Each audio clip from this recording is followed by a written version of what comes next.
할렐루야. 오늘도 함께 마태복음 말씀 묵상하는 분들을 축복하고 환영합니다. 오늘의 말씀은 마태복음 23장 37절부터 39절까지입니다. 예루살렘아, 예루살렘아, 선지자들을 죽이고 내게 파송된 자들을 돌로 치는 자여, 암탉이 그 새끼를 날개 아래에 모음같이 내가 네 자녀를 모으려 한 일이 몇 번이더냐. 그러나 너희가 원하지 아니하였도다. 보라, 너희 집이 황폐하여 버려진 바 되리라. 내가 너희에게 이르노니 이제부터 너희는 찬송하리로다.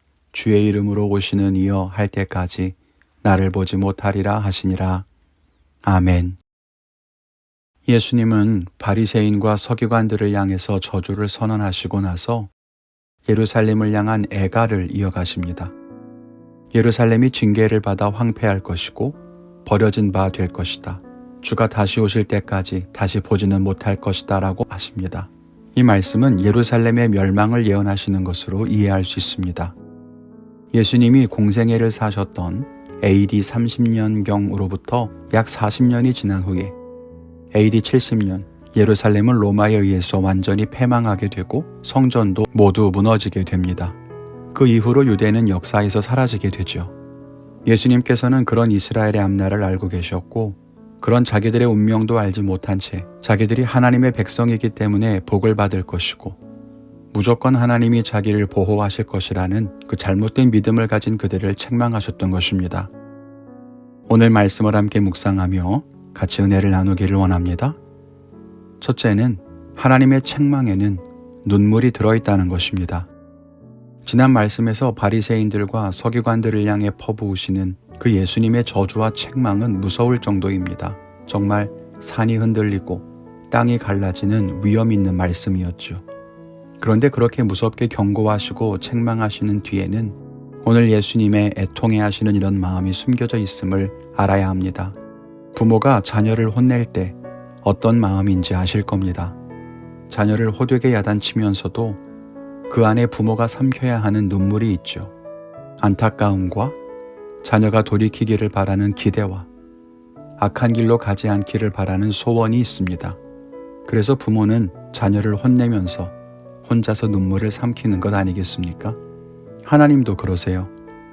하나님도 이스라엘을 책망하시면서 같은 마음이셨을 겁니다. 먼저 택한 이스라엘이 하나님의 뜻을 따라 굳건하게 서기를 바랐지만 우상 숭배로 인해 하나님을 떠나기도 하고 이제는 메시아로 오신 예수님을 알아보지 못하고 그분을 죽이려고 합니다. 그렇게 자기만의 종교에 갇혀서 구원의 길을 잃어버린 이스라엘을 향해 예수님은 슬퍼하십니다. 그리고 완전한 멸망으로 인해 이제 전 세계에 흩어져 살아가야 할 그들의 앞날에 대해서 안타까워하시는 것입니다. 우리는 하나님이 왜 무섭게 진노하시느냐고, 하나님이 어떻게 사랑하는 자녀들에게 진노하실 수 있냐며 불평하지만 하나님의 책망 속에 담긴 이 애통의 눈물을 이해해야 합니다.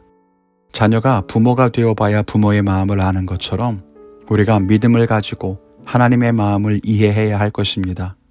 그럴 때 눈에 보이고 귀에 들리는 것에 마음 흔들리지 않고 하나님의 마음을 헤아리는 그런 지혜로운 성도가 될 것입니다. 둘째는 우리의 앞날을 자신하지 말라는 것입니다. 유대 백성들은 하나님이 자기를 돌보시고 지키실 것이라고 믿었습니다. 그래서 결코 멸망당하지 않을 것이라고 확신했습니다. 그러나 예수님은 알고 계셨습니다. 유대가 멸망을 당하고 이제는 나라를 잃어버린 채 살아야 한다는 것을요. 그런데도 한치 앞을 내다보지 못하는 유대인들은 자기들의 앞날을 위해서 주의하며 신앙을 지키려고 하기보다 지금 누리는 것을 잃어버리지 않기 위해 메시아로 오신 예수님을 경계하고 그를 죽이려고 합니다. 그리고 자기들의 믿음이 굉장히 건강하고 굳건하게 서 있다고 착각합니다. 그것이 안타까운 일이에요. 우리의 앞날은 어떨까요? 우리는 믿음을 잘 지키며 살고 있습니까? 우리의 믿음은 하나님이 인정하실 만한 믿음입니까? 내일 하나님께서 부르실 것을 알지 못하고 오늘 창고에 곡식을 쌓아두는 어리석은 부자처럼 우리도 지금의 욕심에 눈이 멀어서 하나님의 나라를 준비하지 못하고 헛된 삶을 살지는 않습니까?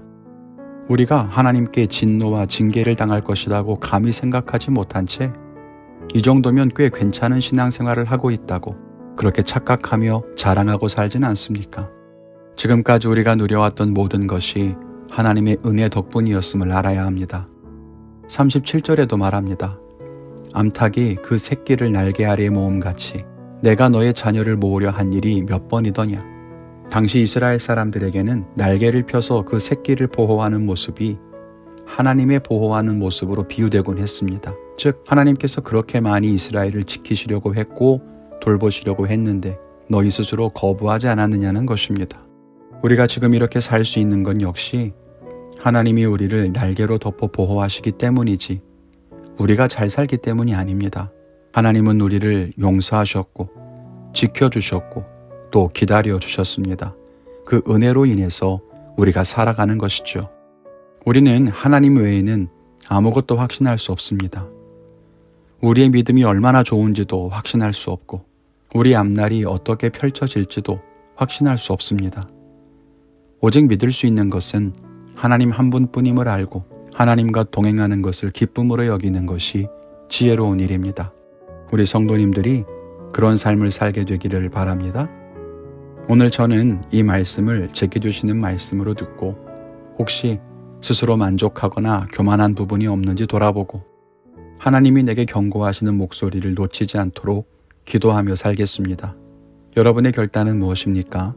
그 결단대로 담대한 걸음을 걸어가시는 복된 하루가 되기를 바랍니다. 감사합니다.